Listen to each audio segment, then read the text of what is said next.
সত্যের পক্ষে গান গাই বলে আমি বিপ্লবী, সত্যের পথে ডাকি বলে আমি বিদ্রোহী। কোরআনের কথা বলি তাই বলে আমাকে মৌলবাদী, জিহাদের কথা বলি তাই বলে আমাকে জঙ্গিবাদী। বিপ্লবী বিদ্রোহী মৌলবাদী কেন জঙ্গিবাদী, বিপ্লবী বিদ্রোহী মৌলবাদী কেন জঙ্গিবাদী। জন্মের পরে কানে আজান কি দেয়নি, তুমি মৌলবাদী ছাড়া হওনি। ঠিক নি? জন্মের পরে কানে আজান দিছে না?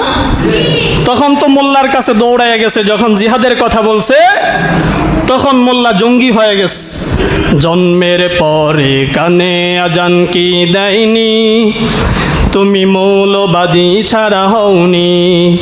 আবার মরণের পরে জানাজা পড়াবে, মরণের পরে জানাজা পড়াবে, তখন কোথায় পালিয়ে যাবি। বিপ্লবী বিপ্লবী বিদ্রোহী মৌলবাদী কেন জঙ্গিবাদী, বিপ্লবী বিদ্রোহী মৌলবাদী কেন জঙ্গিবাদী। রাসূল আকরাম সাল্লাল্লাহু আলাইহি ওয়াসাল্লামের উপরে আল্লাহ রাব্বুল আলামিন জিহাদের আয়াত নাজিল করে দিয়েছেন। ও রাসূল আকরাম সাল্লাল্লাহু আলাইহি ওয়াসাল্লাম, এতদিন নির্যাতন সহ্য করেছিলেন, এখন থেকে আর নির্যাতন সহ্য করার সময় নয়। এখন আপনি জিহাদের মাধ্যমে ইসলামকে সমুন্নত করেন। মক্কার কাফেররা এতদিন অকথ্য নির্যাতন চালিয়েছিলেন, আজকে থেকে আর নির্যাতন সহ্য করবেন না, আপনি পাল্টা তাদের জবাব দিবেন। আলহামদুলিল্লাহ আলহামদুলিল্লাহি ওয়া কাফা ওয়া সালামুন আলা ইবাদিহিল্লাযীনা ইসতাফা। أما بعد فأعوذ بالله من الشيطان الرجيم. بسم الله الرحمن الرحيم. سبحان الذي أسرى بعبده ليلا من المسجد الحرام إلى المسجد الأقصى الذي باركنا حوله لنريه من آياتنا إنه هو السميع العليم. صدق الله مولانا العظيم وصدق رسوله النبي الكريم، ونحن على ذلك لمن الشاهدين والشاكرين والذاكرين، والحمد لله رب العالمين.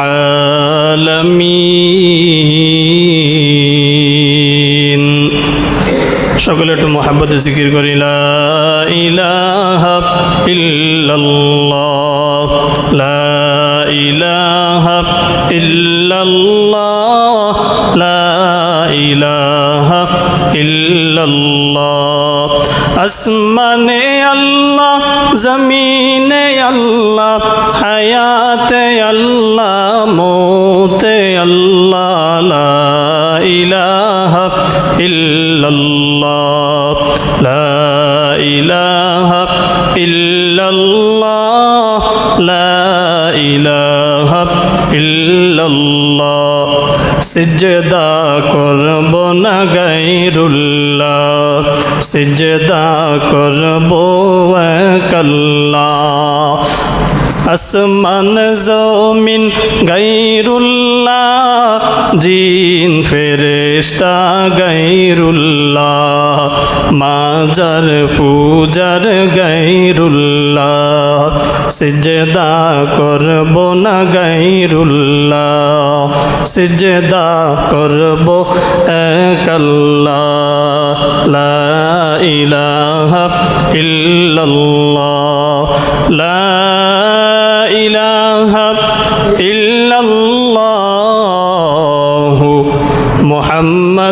রাসূলুল্লাহ।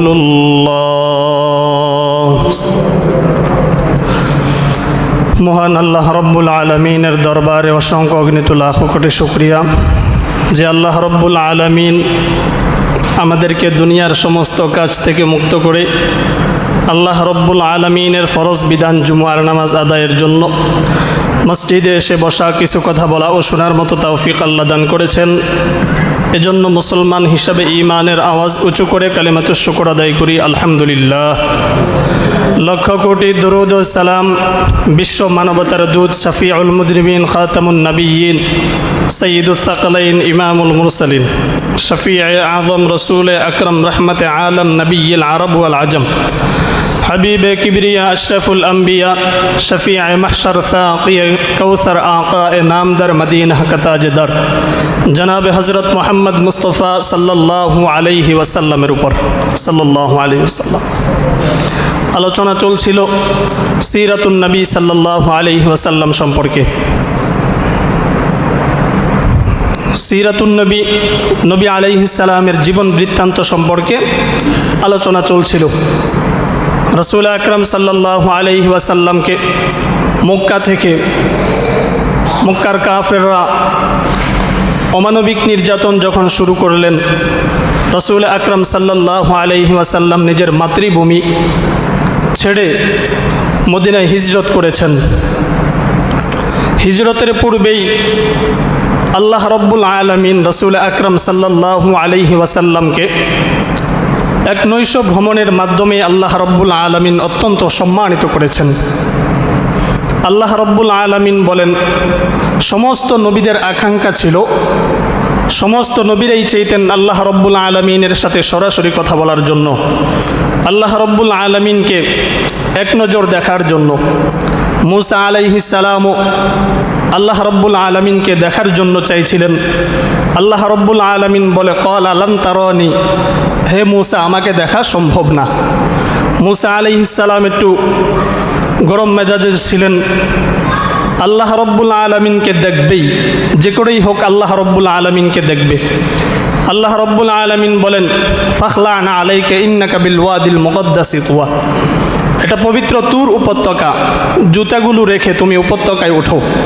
আল্লাহ রব্বুল আলামিন নূরের তাজাল্লি থেকে সামান্য কিঞ্চিত মাত্র নূরের তাজাল্লি ছাড়ছেন, তুর উপত্যকা পুরাটা জ্বলে পুড়ে সারখার হয়ে গিয়েছিল। ইব্রাহিম আলাইহিস সালাম আল্লাহ রব্বুল আলামিনের সাথে কথা বলেছেন, সরাসরি নয়, গায়বী আওয়াজের মাধ্যমে। নমরুদ যখন ইব্রাহিম আলাইহিস সালামকে আগুনের মধ্যে ফালাইলেন, আল্লাহ রব্বুল আলামিন বলে, কুলনা ইয়া নারু কুনি বারদাম ওয়া সালামান আলা ইব্রাহিম, হে আগুন আমার ইব্রাহিমের জন্য নিরাপদ হয়ে যাও, ঠান্ডা হয়ে যাও। ইউনুস আলাইহিস সালামকে যখন মাছে গিলে ফেললেন, জনবসতি থেকে বের হইয়া যখন সমুদ্র পথে সফর শুরু করলেন, এক পর্যায়ে নদীর ভিতরে জাপ দিলেন। মাছ গিলে ফেলার পরে মাছের পেটের ভিতরে আল্লাহ রব্বুল আলামিনের সাথে গায়বী আওয়াজে কথা বলেছেন। একমাত্র আপনার আমার নবী হযরত মুহাম্মদ মুস্তাফা সাল্লাল্লাহু আলাইহি ওয়াসাল্লামের মুআজিজা স্বরূপ আল্লাহ রব্বুল আলামিন নবীর বৈশিষ্ট্য দান করবেন, নবীকে সম্মানিত করবেন। এ কারণে আল্লাহ রব্বুল আলামিন মেরাজের রজনীতে রসুল আকরম সাল্লাল্লাহু আলাইহি ওয়াসাল্লামকে আসমানে নিয়ে গিয়েছিলেন। আল্লাহ রব্বুল আলামিনের সাথে কথোপকথন হয়েছিলেন, আল্লাহ রব্বুল আলামিনের সামনাসামনি কথা হয়েছিলেন। আল্লাহ রব্বুল আলামিন এটাই বলেন সূরা বনী ইসরাঈলের 1 নম্বর আয়াতে আল্লাহ রব্বুল আলামিন বলেন, সুবহানাল্লাযী আসরা বিআবদিহি লাইলাম মিনাল মাসজিদিল হারাম ইলাল মাসজিদিল আকসা, পবিত্র সত্তা ওই ব্যক্তি যিনি তার বান্দাকে এক রাত্রিতে ঊর্ধ্ব ভ্রমণ করিয়েছিলেন। ইলাল মসজিদিল হারামি মিনাল মসজিদিল হারামি ইলাল মসজিদিল আকসা, মসজিদে হারাম থেকে মসজিদে আকসা পর্যন্ত। রসুল আকরম সাল্লাল্লাহু আলাইহি ওয়াসাল্লাম হাতিমে কাবার ভিতরে শায়িত ছিলেন। জিবরাইল আমিন এবং মিকাইল আলাইহিস সালাম এসে রসুল আকরম সাল্লাল্লাহু আলাইহি ওয়াসাল্লামকে বললেন, আপনাকে ভ্রমণ করতে হবে, চলুন। রসুল আকরম সাল্লাল্লাহু আলাইহি ওয়াসাল্লামকে বুরাকের উপরে উঠিয়ে দিলেন। রসুল আকরম সাল্লাল্লাহু আলাইহি ওয়াসাল্লাম বুরাকের উপরে চড়ে সাওয়ার হলেন। বুরাকের গতি কেমন ছিল? বুরাক একটি জান্নাতি প্রাণী। বুরাকের গতি বলা হয়, বুরাকের দৃষ্টির শেষ সীমা যেখানে পড়তো ওখানে বুরাক গিয়ে একটা কদম ফালাইতো। অর্থাৎ আপনি আমি তাকাইলে সামনে কোনো দেয়াল ব্যতীত যতটুকু দেখতে পাই, আমাদের দৃষ্টিসীমা যেখানে গিয়ে পড়ে ওই বুরাকের একটা কদম সেখানে গিয়ে পড়ে, এত দ্রুত ছিল। সেখানে বুরাকের মধ্যে সাওয়ার হয়ে রাসূল আকরাম সাল্লাল্লাহু আলাইহি ওয়াসাল্লামকে মসজিদে হারাম থেকে মসজিদে আকসায় নিয়ে গিয়েছিলেন। মসজিদে আকসার ভিতরে আল্লাহ রব্বুল আলামিন নবী আলাইহিস সালামের মুজিজা স্বরূপ সমস্ত নবীগণকে, সমস্ত রাসূলগণকে সেখানে একত্রিত করলেন। রাসূল আকরাম সাল্লাল্লাহু আলাইহি ওয়াসাল্লামের সাথে সকলের সাক্ষাৎ হয়েছিল। সকলেই রাসূল আকরাম সাল্লাল্লাহু আলাইহি ওয়াসাল্লামের সাথে কথোপকথন করেছিলেন। জিবরাইল আমিন সেখানে পৌঁছে আজান দিয়েছিলেন। সবাই চায় এত বিশাল নবীদের জামাত, এত বিশাল ফেরেশতাদের জামাত, নবী এবং ফেরেশতাদের জামাত করতে সকলের মনে আকাঙ্ক্ষা ছিল। সকলে এই বরকতময় নামাজটা পড়ানোর জন্য সকলের অন্তরের ভিতরে তামান্না ছিল। কেউ সামনে আগাইতেছিলেন না। জিবরাইল আমিন রাসূল আকরাম সাল্লাল্লাহু আলাইহি ওয়াসাল্লামের হাতটা ধরে সামনে বাড়িয়ে দিলেন, যান, আল্লাহ রব্বুল আলামিন আপনাকে আদেশ করেছেন আপনি নামাজ পড়ান। রাসূল আকরাম সাল্লাল্লাহু আলাইহি ওয়াসাল্লাম সেখানে নামাজ আদায় করলেন। সমস্ত ফেরেশতা এবং নবীরা ছিল, যার কারণে আপনার আমার নবীকে বলা হয় ইমামুল আম্বিয়া। সমস্ত নবীদের ইমামতি করার পরে রাসূল আকরাম সাল্লাল্লাহু আলাইহি ওয়াসাল্লামকে বুরাকে সাওয়ার করে প্রথম আসমান পর্যন্ত নিয়ে গিয়েছিলেন। প্রথম আসমানে যাওয়ার পরে জিবরাইল আমিন ডাক দিছেন আসমানের ফেরেশতাদেরকে, আসমানের দরজা খুলে দাও। কাকে নিয়ে এসেছো? কার জন্য আমরা দরজা খুলে দিব? রাসূল আকরাম সাল্লাল্লাহু আলাইহি ওয়াসাল্লামের নাম বলা মাত্রই আসমানের ফেরেশতারা দরজা খুলে দিয়েছেন। রাসূল আকরাম সাল্লাল্লাহু আলাইহি ওয়াসাল্লাম প্রথম আসমানে যাওয়ার পরে আদম আলাইহিস সালামের সাথে দেখা হলেন। রাসূল আকরাম সাল্লাল্লাহু আলাইহি ওয়াসাল্লাম বলেন, এক একটা আসমান 500 বছরের মোটা, 500 বছরের দূরত্ব। এভাবে রাসূল আকরাম সাল্লাল্লাহু আলাইহি ওয়াসাল্লাম সাওয়ার হচ্ছিলেন। দ্বিতীয় আসমানে গিয়া ইউসুফ আলাইহিস সালাম, ঈসা আলাইহিস সালাম এবং ইয়াহইয়া আলাইহিস সালামের সাথে দেখা। তৃতীয় আসমানে যাওয়ার পরে রাসূল আকরাম সাল্লাল্লাহু আলাইহি ওয়াসাল্লামের সাথে ইউসুফ নবীর দেখা। এভাবে আসমান ভেদ করতেছিলেন, এক এক নবীর সাথে দেখা হইতেছিলেন। রাসূল আকরাম সাল্লাল্লাহু আলাইহি ওয়াসাল্লাম বলেন, আমি হাউজে কাউসারের পাশ দিয়ে অতিক্রম করেছিলাম। কিছুক্ষণ পরে আমাকে জান্নাত দেখানো হয়েছিল, জাহান্নাম দেখানো হয়েছিল। জান্নাতগুলো আমি সবগুলো ঘুরে পরিদর্শন করেছিলাম। এমন সময় আমার মাথার উপর একটা জান্নাত খুলে দেওয়া হয়েছিল, অত্যন্ত সুন্দর ছিল। আমি চাইছিলাম সেই জান্নাতের ভিতরে একটু ঘুরে আসার জন্য। জিবরাইল আমিন বলে, এই জান্নাতের ভিতরে ঢুকা আপনার জন্য সম্ভব না, আপনার সময় এখনো শেষ হয় নাই, আপনার যখন সময় শেষ হবে এই জান্নাত আপনার জন্য বরাদ্দ। রাসূল আকরাম সাল্লাল্লাহু আলাইহি ওয়াসাল্লামকে সামনে নেওয়া হলো। কিছু দূর নেওয়ার পরে রাসূল আকরাম সাল্লাল্লাহু আলাইহি ওয়াসাল্লামকে জাহান্নামের সামনে উপস্থিত করা হলো। জাহান্নামের সামনে যাওয়ার পরে রাসূল আকরাম সাল্লাল্লাহু আলাইহি ওয়াসাল্লাম দেখলেন জাহান্নামের ভিতরে বিভিন্ন ধরনের আযাব দ্বারা ভরপুর, অগ্নি দ্বারা ভরপুর। একটু সামনে অগ্রসর হওয়ার পরে রাসূল আকরাম সাল্লাল্লাহু আলাইহি ওয়াসাল্লাম দেখতেছিলেন কিছু লোক বসে বসে কাঁচা গোশত খাইতেছিলেন। জিবরাইল আমিনকে জিজ্ঞাসা করলেন, কি ব্যাপার, এরা কাঁচা গোশত কেন খাইতেছে? বলে, এরা দুনিয়ার জমিনে মানুষের গীবত করে মরা ভাইয়ের গোশত খাওয়া সমপরিমাণ গুনাহ করেছিল। এই কারণেই আল্লাহ রব্বুল আলামিন কিয়ামত পর্যন্ত তাদেরকে এভাবে মরা গোশত খাওয়াইতেই থাকবে। কিছুদূর অগ্রসর হওয়ার পরে রাসূল আকরাম সাল্লাল্লাহু আলাইহি ওয়াসাল্লাম দেখেন কিছু মানুষ, তাদের পেটগুলো অত্যন্ত বড়। এই পেটগুলো নিয়ে তারা হাঁটতে পারে না, চলতে পারে না, শুয়েছিল। রাসূল আকরাম সাল্লাল্লাহু আলাইহি ওয়াসাল্লাম বললেন, এদের পেটগুলোর এই অবস্থা কেন? বলে, এরা গরিবের মাল হারাম ভক্ষণ করত, গরিবের মালগুলো তারা অনুমতি ছাড়া খেয়ে ফেলতো। গরিবদের মাল আত্মসম্পদ করার কারণে আজকে তাদের এই অবস্থা। রাসূল আকরাম সাল্লাল্লাহু আলাইহি ওয়াসাল্লাম আরেকটু সামনে অগ্রসর হয়ে গেলেন। দেখেন কিছু মানুষ বড় একটা পুকুরের ভিতরে সাঁতরাইতেছিলেন। পুকুরের পানিগুলো ছিল রক্ত। যখন কাছে আসতে চাই ফেরেশতারা পাথর মেরে আবার দূরের দিকে সরাইয়া দেয়। রাসূল ডাক দিয়া বলে, ভাই জিবরাইল, বলো এদের এই অবস্থা কেন? বলে, এরা দুনিয়ার জমিনে সুদ খাইতো, সুদের সাথে লিপ্ত ছিল, এই কারণে তাদেরকে যখন কাছে আসতে চাই ফেরেশতারা ঢিল মেরে আবার দূরে সরাইয়া দেয়। আল্লাহ রব্বুল আলামিন আমাদেরকে সুদের লেনদেন থেকে হেফাজত করুন, বলুন আমিন। রাসূল আকরাম সাল্লাল্লাহু আলাইহি ওয়াসাল্লাম আরেকটু সামনে অগ্রসর হলেন। দেখেন কিছু নারী পুরুষকে উলঙ্গ ভাসতেছিলেন। রাসূল জিজ্ঞাসা করলেন, এদের এই অবস্থা কেন? বলে, এরা দুনিয়ার জমিনে জিনা করত, যার কারণে আল্লাহ রব্বুল আলামিন কিয়ামত পর্যন্ত এদেরকে এভাবে শাস্তি দিতেই থাকবেন। নাউযুবিল্লাহ। এভাবে রাসূল আকরাম সাল্লাল্লাহু আলাইহি ওয়াসাল্লাম ঊর্ধ্বগমন করছিলেন। সিদরাতুল মুনতাহা পার হওয়ার পর জিবরাইল আমিনকে দাঁড়িয়ে যেতে বললেন। জিবরাইলের সামনে যাওয়ার আর কোনো অনুমতি নাই। জিবরাইল আমিনকে আল্লাহ বলে, তুমি যদি সামনে একটু অগ্রসর হও তাহলে তোমার নূরের পাখাগুলো জ্বলে যাবে, আল্লাহ রব্বুল আলামিনের নূরের তাজাল্লির কারণে। রাসূল আকরাম সাল্লাল্লাহু আলাইহি ওয়াসাল্লাম আল্লাহ রব্বুল আলামিনের দিদার লাভ করলেন। আল্লাহ রব্বুল আলামিনের সাথে কথোপকথনের পরে আল্লাহ রব্বুল আলামিন উম্মতের জন্য 50 ওয়াক্ত নামাজ ফরজ করে রাসূল আকরাম সাল্লাল্লাহু আলাইহি ওয়াসাল্লামকে দুনিয়ার জমিনে প্রেরণ করেছিলেন। পথেই মুসা আলাইহিস সালামের সাথে দেখা।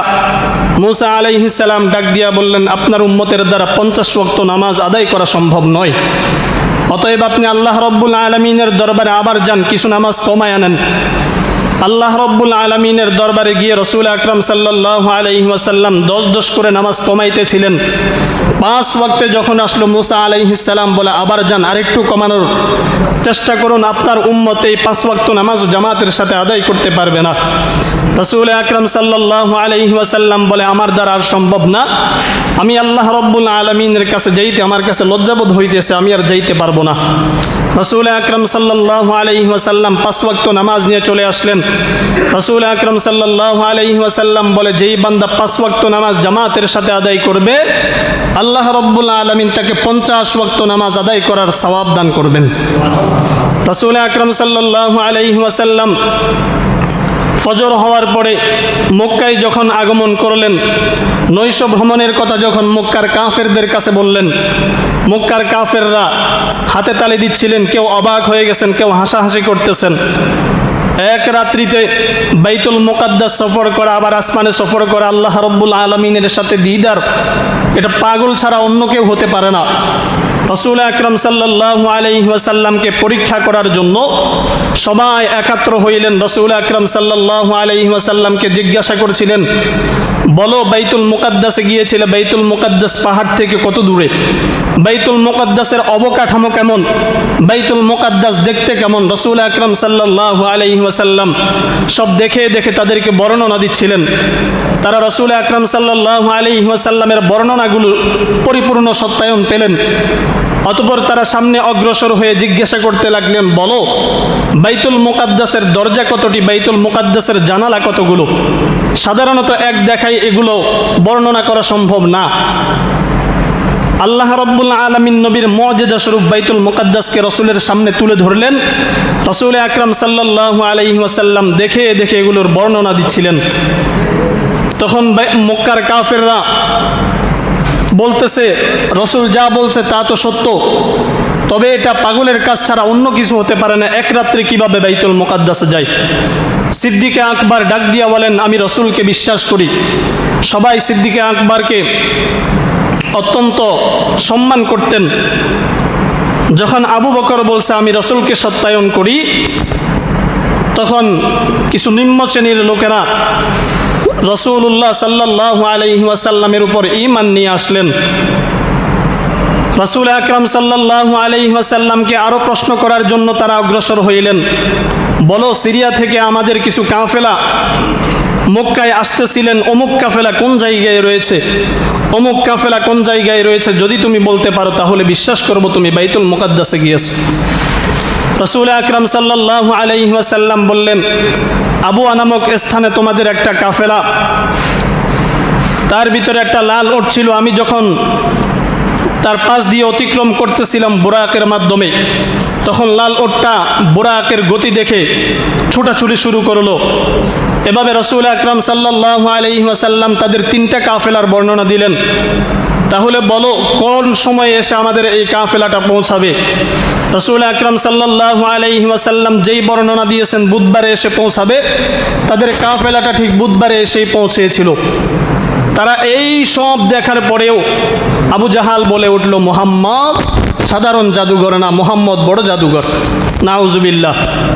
রাসূল আকরাম সাল্লাল্লাহু আলাইহি ওয়াসাল্লাম আবু জাহাল ডাক দিয়া বলে, ভাতিজা তুমি যদি চন্দ্র দ্বিখণ্ডিত করে দেখাইতে পারো তাহলে আমি তোমার উপরে কালেমা পড়ে মুসলমান হয়ে যাব। রসুল আঙ্গুল দ্বারা ইশারা করলেন, চাঁদ দ্বিখণ্ডিত হয়ে পড়ে গেলেন। তারপরেও কালেমা পড়েন নাই। বলে মুহাম্মদের জাদু শুধু জমিনের ভিতরে সীমাবদ্ধ না, মুহাম্মদের জাদু আসমান পর্যন্ত পৌঁছায় গেছে। শুধু তাই নয়, আবু জাহাল হাতের ভিতরে কিছু পাথর নিয়া রসুলের সামনে গিয়া বলতেছে, ভাতিজা বলো আমার হাতের ভিতরে কি রয়েছে, যদি বলতে পারো আমি তোমার উপরে কালিমা পড়ব। রসুল বলে, হাতের ভিতরে কি আসো তুমি নিজেই সাক্ষী দাও। হাতের ভিতরে পাথর ছিল, পাথর রসুলের উপরে কালেমা পড়া শুরু করে দিস। তারপরেও রসুলের উপরে ঈমান আনে নাই। যার কপাল খারাপ তার কিছু করার নাই। কপাল যদি পড়ে যায় তাহলে সেই কপাল আর জোড়া লাগবে না। রাসূল আকরাম সাল্লাল্লাহু আলাইহি ওয়াসাল্লামকে মক্কা থেকে নির্যাতনের পরে রাসূল আকরাম সাল্লাল্লাহু আলাইহি ওয়াসাল্লাম হিজরত করলেন। হিজরতের পরে গারে সাওরে গিয়ে অবস্থান করেছিলেন। আবু বকর রাসূলুল্লাহ সাল্লাল্লাহু আলাইহি ওয়াসাল্লামের সফর সঙ্গী ছিলেন। গারে সাওরের সামনে গিয়া রাসূল আকরাম সাল্লাল্লাহু আলাইহি ওয়াসাল্লামকে রেখে আবু বকর ভিতরে প্রবেশ করলেন। ভিতরে যাওয়ার পরে গুহাটা প্রবেশ করার পর গুহাটা সুন্দর করে পরিষ্কার করলেন। ভিতরে ছিদ্র ছিল। রাসূল আকরাম সাল্লাল্লাহু আলাইহি ওয়াসাল্লামের জন্য আবু বকর নিজের জামাগুলো ছিঁড়ে গুহার সবগুলো ছিদ্র বন্ধ করে দিয়েছেন। দুটো ছিদ্র বন্ধ করার জন্য কোনো কাপড় ছিল না। আবু বকর রাদিয়াল্লাহু তাআলা আনহু নিজের আঙ্গুলগুলো ওই গুহার ছিদ্রের ভিতরে দিয়েছিলেন। রাসূল আকরাম সাল্লাল্লাহু আলাইহি ওয়াসাল্লামকে নিজের উরুর উপরে শোয়াইলেন। রাসূল আকরাম সাল্লাল্লাহু আলাইহি ওয়াসাল্লাম যখন ঘুমায়া গেছে, এদিকে আবু বকরের পায়ের ভিতরে বিষাক্ত সাপ ধ্বংসন করতেছিলেন। আবু বকর রাসূল আকরাম সাল্লাল্লাহু আলাইহি ওয়াসাল্লামকে জাগ্রত করেন নাই। আমার হাবিব মাত্র ঘুমাইছে, আমি যদি এখন রাসূলকে জাগ্রত করি রাসূল আকরাম সাল্লাল্লাহু আলাইহি ওয়াসাল্লামের ঘুমে ডিস্টার্ব হবে। এই কারণে রাসূল আকরাম সাল্লাল্লাহু আলাইহি ওয়াসাল্লামকে জাগ্রত করেন নাই। ব্যথার যন্ত্রণায় আবু বকরের চোখ থেকে অটোমেটিক যখন পানি রাসূলুল্লাহ সাল্লাল্লাহু আলাইহি ওয়াসাল্লামের চেহারা মোবারকের উপর পড়লেন, রাসূল আকরাম সাল্লাল্লাহু আলাইহি ওয়াসাল্লামের ঘুম ভেঙে গেলেন। ডাক দিয়ে দেখতেছেন, আবু বকর তুমি কেন কান্না করতেছো? বলে, আমার পায়ের ভিতরে মনে হয় কোনো বিষাক্ত সাপ ধ্বংসন করতেছিলেন, ব্যথার যন্ত্রণা আমি কান্না করতেছি। রাসূল আকরাম সাল্লাল্লাহু আলাইহি ওয়াসাল্লাম আবু বকর রাদিয়াল্লাহু তাআলা আনহুর পায়ের ভিতরে লালা লাগিয়ে দিয়েছেন, যার কারণে সমস্ত বিষগুলো পানি হয়ে গেছে। রাসূল আকরাম সাল্লাল্লাহু আলাইহি ওয়াসাল্লাম মদিনার পথে গুহায় তিন রাত অবস্থান করার পরে মদিনার পথে হিজরত করছিলেন। মক্কায় চতুর্দিকে ছড়াইয়া দিছে, যেই ব্যক্তি আবু বকর এবং মুহাম্মদকে আমার সামনে নিয়ে আসতে পারবা তাকে 100টা লাল ওঁট দেওয়া হবে। সবাই রাসূল আকরাম সাল্লাল্লাহু আলাইহি ওয়াসাল্লামকে খোঁজাখুঁজি করতেছিলেন, যেই করে হোক কোটিপতি হওয়া লাগবে, 100টা ওঁট যদি পাই তাহলে আমার জীবন চলে যাবে। রাসূল আকরাম সাল্লাল্লাহু আলাইহি ওয়াসাল্লামকে যেই করে হোক মক্কার কাফেরদের হাতে তুলে দিতে হবে। সুরাকা ইবনে মালিক রাসূল আকরাম সাল্লাল্লাহু আলাইহি ওয়াসাল্লামের পিছনে ধাওয়া করছিলেন। রাসূল আকরাম সাল্লাল্লাহু আলাইহি ওয়াসাল্লামকে আবু জাহালের হাতে তুলে দিবেন। যখন সুরাকা ইবনে মালিক রাসূলুল্লাহ সাল্লাল্লাহু আলাইহি ওয়াসাল্লামের পিছনে পিছনে যাচ্ছিলেন, আবু বকর বারংবার পিছনে তাকাইতেছিলেন, না জানি আমাদেরকে ধরে ফেলে। রাসূল আকরাম সাল্লাল্লাহু আলাইহি ওয়াসাল্লাম সেদিকে ভ্রুক্ষেপ করেন নাই। রাসূল আকরাম সাল্লাল্লাহু আলাইহি ওয়াসাল্লামের একেবারে নিকটবর্তী যখন হয়ে গেল, সুরাকা ইবনে মালিকের ঘোড়ার 4 পা জমিনের ভিতরে ধসায়া গেছে। সুরাকা ইবনে মালিক অত্যন্ত টানাটানি করার পরেও দেখে যে উঠানো কোনোভাবে সম্ভব না। রাসূল আকরাম সাল্লাল্লাহু আলাইহি ওয়াসাল্লামের কাছে কাকুতি মিনতি করে রসুল আকরাম সাল্লাল্লাহু আলাইহি ওয়াসাল্লামের কাছে প্রাণ ভিক্ষা চেয়ে ঘোড়ার পা যখন উঠাইলেন, দেখে ওখান থেকে ধোঁয়া বের হচ্ছিল। এই অবস্থা দেখে সুরাকা ইবনে মালিক রসুল আকরাম সাল্লাল্লাহু আলাইহি ওয়াসাল্লামকে তার ঘোড়াসহ সব উপঢৌকন দিয়ে দিয়েছিলেন। রসুল আকরাম সাল্লাল্লাহু আলাইহি ওয়াসাল্লাম গ্রহণ করেন নাই। বলে, তুমি যদি মুসলমান হও তাহলে আমি তোমার জিনিস গ্রহণ করতে পারি, তবে আমরা যে এই রাস্তায় রয়েছি এই রাস্তার কথা তুমি কাউকে বলতে পারবা না, আমাদের পথ তুমি অজ্ঞাত রাখবা, কাউকে জানাইতে পারবে না। সুরাকা ইবনে মালিক এই শর্তে চলে গেলেন। রসুল আকরাম সাল্লাল্লাহু আলাইহি ওয়াসাল্লাম মদিনার দিকে হিজরত করছিলেন। রসুল আকরাম সাল্লাল্লাহু আলাইহি ওয়াসাল্লাম যুবক ছিলেন। আবু বকর রাদিয়াল্লাহু তাআলা আনহু একটু বৃদ্ধ হওয়ার কারণে রসুলকে তার ঘোড়ার সামনে বসাইছেন। কেউ যদি জিজ্ঞেস করতো, এই লোকটাকে বলে আমাকে পথ দেখাইতেছে, আমাকে পথ দেখাইতেছে। আবু বকরের কথাও মিথ্যা ছিল না, রসুল তাকে জান্নাতের পথ দেখাইতেছিল। রসুল আকরাম সাল্লাল্লাহু আলাইহি ওয়াসাল্লামকে নিয়ে মদিনার পথে রওনা হয়ে গেলেন। কিছু দূর যাওয়ার পরে রসুল আকরাম সাল্লাল্লাহু আলাইহি ওয়াসাল্লাম উম্মে মাবাদের ঘরের পাশ দিয়ে অতিক্রম হচ্ছিলেন। রসুল আকরাম সাল্লাল্লাহু আলাইহি ওয়াসাল্লাম উম্মে মাবাদের কাছে একটা বকরি চেয়েছিলেন, তোমার ঘরে কোনো বকরি আছে কিনা? বলে, আমার ঘরের ভিতরে বকরি আছে, কিন্তু বকরির ওলানে কোনো দুধ নাই। রসুল আকরাম সাল্লাল্লাহু আলাইহি ওয়াসাল্লামের পবিত্র হাত যখন বকরির ওলানের ভিতরে দিছে, সাথে সাথে দুধ পরিপূর্ণ হয়ে গেছে। রসুল আকরাম সাল্লাল্লাহু আলাইহি ওয়াসাল্লাম দুধ দহন করার পরে তার সাথীরা সহ উম্মে মাবাদ সবাই সুন্দর করে পান করলেন। রসুল আকরাম সাল্লাল্লাহু আলাইহি ওয়াসাল্লাম মদিনার পথে বের হয়ে গেলেন। উম্মে মাবাদের স্বামী যখন ঘরে আসলো, কি ব্যাপার, আমাদের বকরির তো দুধ ছিল না, কি করে ঘরের ভিতরে দুধ আসলো? উম্মে মাবাদ সমস্ত ঘটনা সুন্দর করে বর্ণনা করার পরে উম্মে মাবাদের স্বামী ডাক দিয়া বলে, ইনি তো হলো সেই আখেরি নবী যার জন্য সারা জাহান অপেক্ষা করতেছে, চলো আমরা হিজরত করে মুসলমান হয়ে যাব। স্বামী স্ত্রী উভয়জন হিজরত করে মুসলমান হয়ে গেলেন। রসুল আকরাম সাল্লাল্লাহু আলাইহি ওয়াসাল্লাম মক্কার নিকটে যাওয়ার পরে কুবায় 14 দিন অবস্থান করেছিলেন। যখন থেকে মক্কায় এই সংবাদ পৌঁছেছে রসুল আকরাম সাল্লাল্লাহু আলাইহি ওয়াসাল্লাম মদিনায় হিজরত করবেন, মদিনার সব মানুষ প্রত্যেক দিন এলাকার বাহিরে গিয়া রসুল আকরাম সাল্লাল্লাহু আলাইহি ওয়াসাল্লামের জন্য অপেক্ষা করে। ছোট ছোট বাচ্চারা রসুল আকরাম সাল্লাল্লাহু আলাইহি ওয়াসাল্লামের শানে নাত গাইতেছিলেন। طلع البدر علينا وجب الشكر علينا من ثانية الوداع। এভাবে রসুল আকরাম সাল্লাল্লাহু আলাইহি ওয়াসাল্লামের নাত গাইতেছিলেন। রসুল আকরাম সাল্লাল্লাহু আলাইহি ওয়াসাল্লামকে অভ্যর্থনা জানানোর জন্য তারা প্রত্যেক দিন শহরের বাইরে এসে রসুলের জন্য অপেক্ষা করতেন। প্রত্যেক দিনের নাই ওই দিনও তারা অপেক্ষা করছিলেন। প্রতিমধ্যেই রসুল্লাহ সাল্লাল্লাহু আলাইহি ওয়াসাল্লাম এসে পৌঁছেছিলেন। রসুল আকরাম সাল্লাল্লাহু আলাইহি ওয়াসাল্লাম সেখান থেকে কৌবায় 14 দিন অবস্থান করে রসুল মদিনার পথে রওনা হয়েছিলেন। মদিনার পথে যখন যাচ্ছিলেন, সবাই চায় রসুল আকরাম সাল্লাল্লাহু আলাইহি ওয়াসাল্লাম আমার ঘরে একটা দিন মেহমান হোক। সকলে চাই রসুল আকরাম সাল্লাল্লাহু আলাইহি ওয়াসাল্লাম আমার গৃহে সামান্য সময়ের জন্য হলেও বসুক।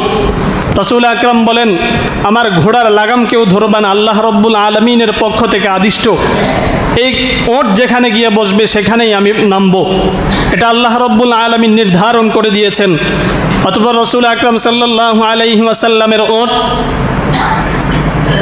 রসুল আকরাম সাল্লাল্লাহু আলাইহি ওয়াসাল্লামের নানার গৃহে গিয়ে আবু আইয়ুব আনসারী রাদিয়াল্লাহু তাআলা আনহুর বাড়িতে বসলেন। সেখানে রসুল আকরাম সাল্লাল্লাহু আলাইহি ওয়াসাল্লাম অবস্থান করলেন এবং রসুল আকরাম সাল্লাল্লাহু আলাইহি ওয়াসাল্লাম সেখানে মসজিদে নববী নির্মাণ করলেন। যেই জায়গাতে বসেছিলেন সেই জায়গাটা ক্রয় করে মসজিদে নববী নির্মাণ করলেন। মসজিদে নববী নির্মাণ করার পরে রসুল আকরাম সাল্লাল্লাহু আলাইহি ওয়াসাল্লাম তার পাশেই কয়েকটি হুজরা নির্মাণ করলেন। আম্মা জান আয়েশা সিদ্দিকা রাদিয়াল্লাহু তাআলা আনহুকে মদিনায় নিয়ে গেলেন এবং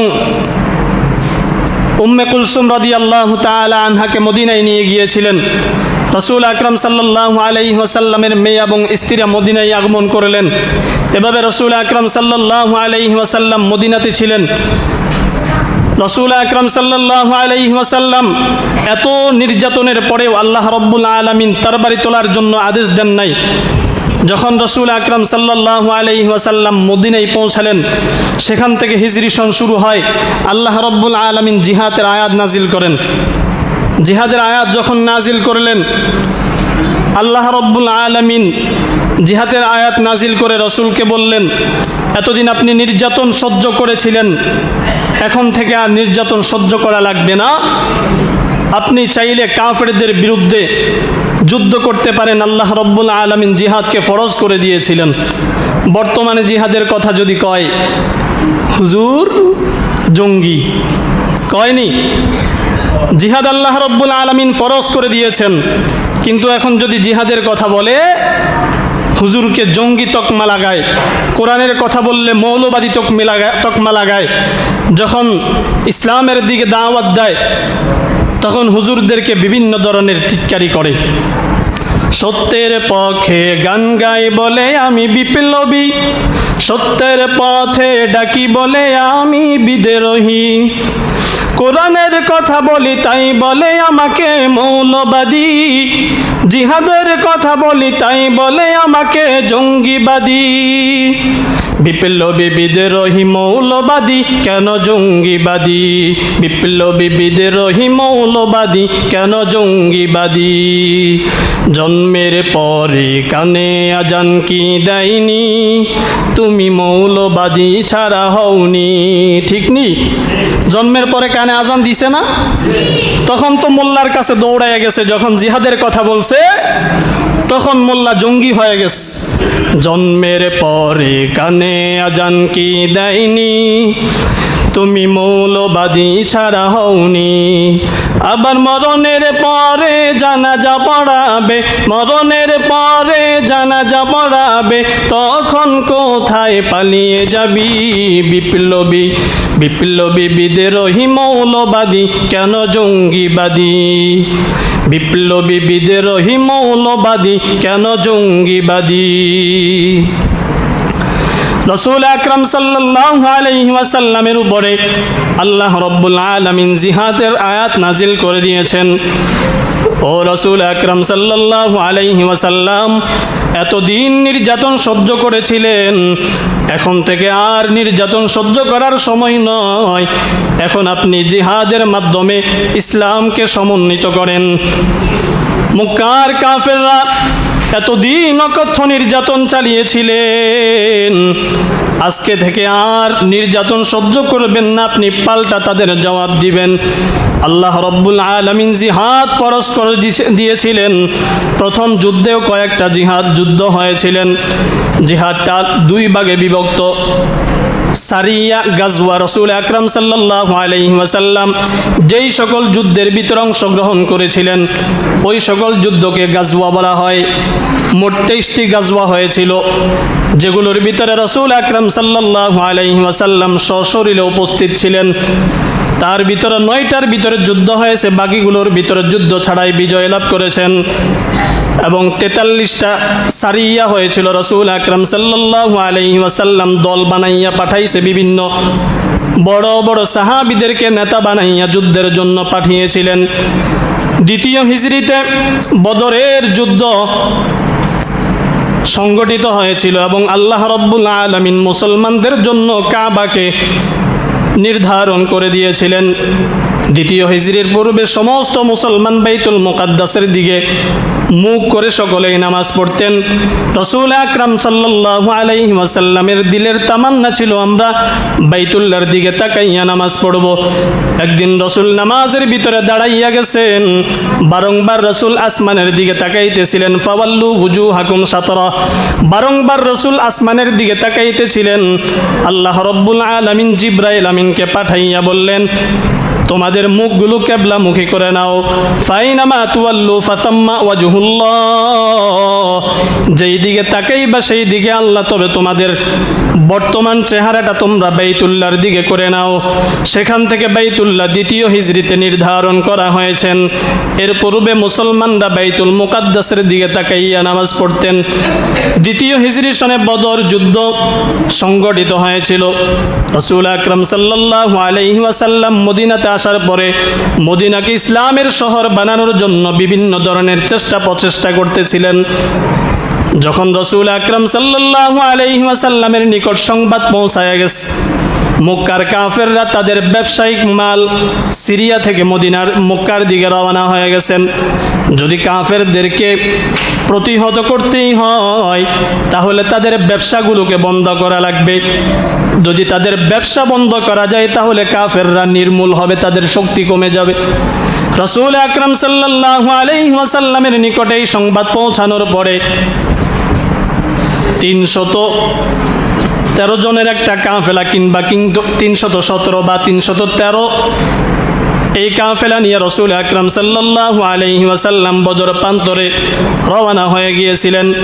আবু সুফিয়ান অত্যন্ত বুদ্ধিমান ছিল, সে ব্যবসায়িক মালগুলোকে নদীর পাশ দিয়ে নিয়ে গেছেন। মক্কায় সংবাদ পৌঁছায় গেছে মুহাম্মদ আমাদের ব্যবসায়ী মালের উপর আক্রমণ করবে। মক্কার বড় বড় যত নেতা আছে সব নেতাগুলো রাসূল আকরাম সাল্লাল্লাহু আলাইহি ওয়াসাল্লাম এবং ইসলামকে নির্মূল করার জন্য বদরের প্রান্তরে উপস্থিত। রাসূল আকরাম সাল্লাল্লাহু আলাইহি ওয়াসাল্লাম বদরের প্রান্তরে পৌঁছার পরে দেখতেছে কাফেররা আগে থেকে ভালো জায়গা নির্ধারণ করে নিয়েছিলেন। কাফেরদের পক্ষেই সবগুলো পানির দিক তাদের দিকে ছিল। রাসূল আকরাম সাল্লাল্লাহু আলাইহি ওয়াসাল্লাম আল্লাহ রাব্বুল আলামিনের দরবারে দোয়া করার পরে আল্লাহ রাব্বুল আলামিন মুসলমানদেরকে বিজয় দান করার প্রতিশ্রুতি দিয়েছিলেন। বদর প্রান্তরে পৌঁছার পরে রাসূল আকরাম সাল্লাল্লাহু আলাইহি ওয়াসাল্লামের দোয়ার প্রতিফল স্বরূপ আল্লাহ রাব্বুল আলামিন বৃষ্টি বর্ষণ করছেন।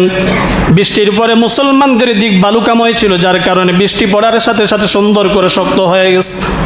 মুসলমান তৃপ্তি সহকারে পানি পান করার পরে কিছু পানি মস্কের ভিতরে, কিছু পানি মাটিগুলোকে গর্ত করে আটকায় রাখছিলেন। ওদিকে কাফেরদের জমিনগুলো সব কাদাময় হয়ে গেছে। রাসূল আকরাম সাল্লাল্লাহু আলাইহি ওয়াসাল্লাম যুদ্ধের কাতার সোজা করছিলেন। যুদ্ধের কাতার সোজা করার পরে মুসলমানদের পক্ষ থেকে 3 জন সৈনিক অগ্রসর হলেন। আলী রাদিয়াল্লাহু তাআলা আনহুকে সামনে অগ্রসর করে দিলেন, হামজা রাদিয়াল্লাহু তাআলা আনহুকে সামনে অগ্রসর করে দিলেন। 3 জন মুসলমান সৈন্যের ভিতরে তাদের মক্কার বড় বড় কাফেরদের নেতা 3 জন সামনে অগ্রসর হওয়ার পরে 3 জন নিহত হয়েছেন। মুসলমানদের ভিতরে 1 জন মাত্র আহত হয়েছে। আল্লাহ রাব্বুল আলামিন মুসলমানদেরকে বিজয় দিবেন, মুসলমানদের বিজয়ের ওয়াদা আল্লাহ আগে করেছিলেন। রাসূল আকরাম সাল্লাল্লাহু আলাইহি ওয়াসাল্লাম সিজদায় পড়ে কান্না করতেছিলেন, আল্লাহ এই 313 জনকে যদি আপনি দুনিয়া থেকে বিদায় করে দেন, এরা যদি শহীদ হয়ে যায় তাহলে ইসলাম দুনিয়া থেকে নির্মূল হয়ে যাবে। রাসূল আকরাম সাল্লাল্লাহু আলাইহি ওয়াসাল্লামের দোয়ার ফলে মক্কার বড় বড় কাফেররা, আবু জাহাল ওই যুদ্ধের ভিতরে শহীদ হয়েছেন। মুআজ এবং মুআওয়াজ 2 ভাই। আবু জাহালকে চিনে না, আব্দুর রহমান ইবনে আউফকে ডাক দিয়া বলে, আবু জাহালকে আমাদেরকে একটু দেখাইয়া দেন। আবু জাহালকে দেখাইতে দেরি হয়, মুআজ এবং মুআওয়াজ সাথে সাথে গিয়ে তাদের উপরে ঝাপড়ায়া পড়লেন। আবু জাহালকে দুনিয়া থেকে সরাইয়া দিছেন। ইকরিমা আবু জাহালের সন্তান এসে মুআজ রাদিয়াল্লাহু তাআলা আনহুর হাতের উপর আঘাত করলেন।